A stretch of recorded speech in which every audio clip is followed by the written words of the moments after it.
How a 20-year-old pulled off one of the biggest crypto heists in U.S. history.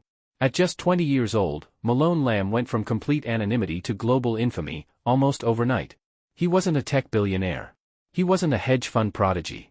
And he wasn't even legally allowed to be in the United States anymore.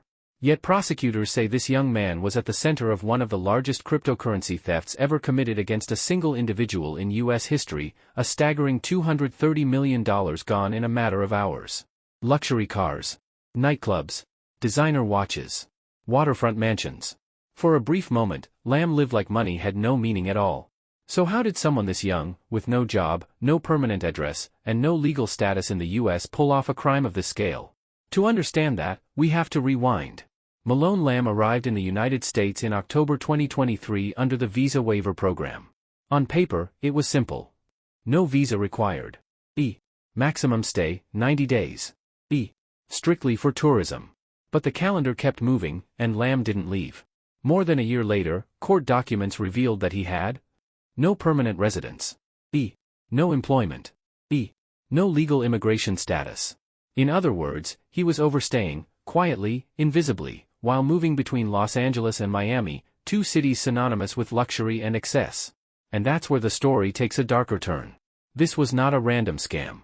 According to federal prosecutors, Lamb and his accomplice carefully selected their victim, a man based in Washington, D.C. described as a high-net-worth investor from the early days of cryptocurrency. This mattered. Early crypto adopters often hold massive amounts of digital assets. Store private keys themselves. Operate outside traditional banking safeguards.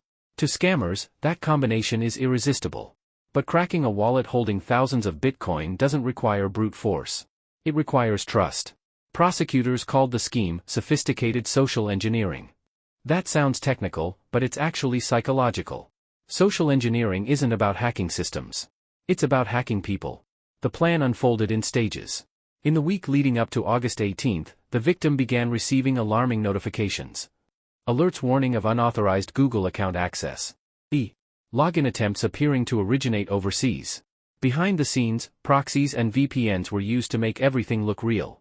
Imagine this: you keep getting messages saying someone is trying to break into your account, your email, your cloud storage, your digital life. You'd panic. That panic was the point. On August 18, the phone rang. Lamb and his accomplice, Jeandiel Serrano, called the victim, posing as Google support staff. They spoke calmly, professionally, authoritatively. They told him his account had been targeted. Immediate action was required. Security verification was necessary. Under pressure, the victim handed over account security codes. That was all Lamb needed. He allegedly accessed the victim's Gmail and OneDrive, where he discovered something critical: records linked to the victim's Gemini cryptocurrency accounts. But the scammers weren't finished. They escalated.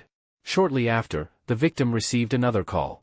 This time, Lamb and Serrano claimed to be from Gemini's security team. They warned him that his crypto assets were compromised. To protect his funds, they convinced him to transfer approximately $3 million in cryptocurrency into a wallet they controlled. Then came the final step. They asked him to download a remote desktop program, supposedly for security assistance. He agreed. And just like that, they had real-time access to his computer. While Serrano stayed on the phone, guiding the victim step by step, Lamb worked quietly in the background. The victim was manipulated into opening files on his own computer, files containing private Bitcoin keys. Those keys were the vault. Using them, Lamb allegedly transferred more than 4,100 Bitcoin out of the victim's control. At the time, the value exceeded $230 million. Screen recordings later obtained by investigators show the theft unfolding in real time: mirrored screens, step-by-step execution, digital fingerprints everywhere. Within hours, the money was gone. Stealing crypto is one thing. Keeping it is another. According to prosecutors, Lamb and Serrano began laundering the funds through crypto mixers. Multiple exchanges. Peel chains, where assets are split repeatedly to obscure their origin. Numerous digital wallets. And then, almost immediately, they started spending. Lavishly. Recklessly. Lamb's purchases read like a luxury catalog. 31 high-end cars, including custom Lamborghinis, Ferraris, and Porsches. Some vehicles priced at $3 million each. Designer watches, jewelry, and handbags worth tens of thousands of dollars. Nightclub tabs in Los Angeles and Miami reaching $500,000 per night. He rented extravagant homes. A California mansion at $47,500 per month. Multiple properties in Miami, including on Hibiscus Island. One rental costing $68,000 per month. To investigators, this wasn't just excess. It was evidence. On September 18, exactly 1 month after the theft, everything unraveled. Serrano was arrested at Los Angeles International Airport after returning from the Maldives with his girlfriend. She reportedly warned Lamb. Lamb deleted his Telegram account. It didn't help. That same day, Lamb was arrested in Miami. Federal agents raided a luxury waterfront Airbnb, popular with celebrities, and seized cars, watches, and other assets at multiple locations. The party was over. Lamb was charged with conspiracy to commit wire fraud. Money laundering. He appeared in federal court in Florida on September 19. In November, he stood before a judge in Washington, D.C. requesting a speedy trial, a move that limits how long proceedings can be delayed. His attorney described him as a 20-year-old caught up in a very complicated case. But prosecutors see something else.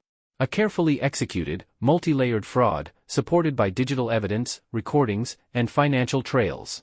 Lamb now remains in custody in Virginia. For each charge, he faces up to 20 years in prison. Fines of $250,000, or twice the amount gained. This case isn't just about one scam. It's a warning. Not about technology, but about trust. No matter how wealthy, experienced, or intelligent someone is, fear and authority can override caution. And in the digital age, the most dangerous hacks don't break code. They break people.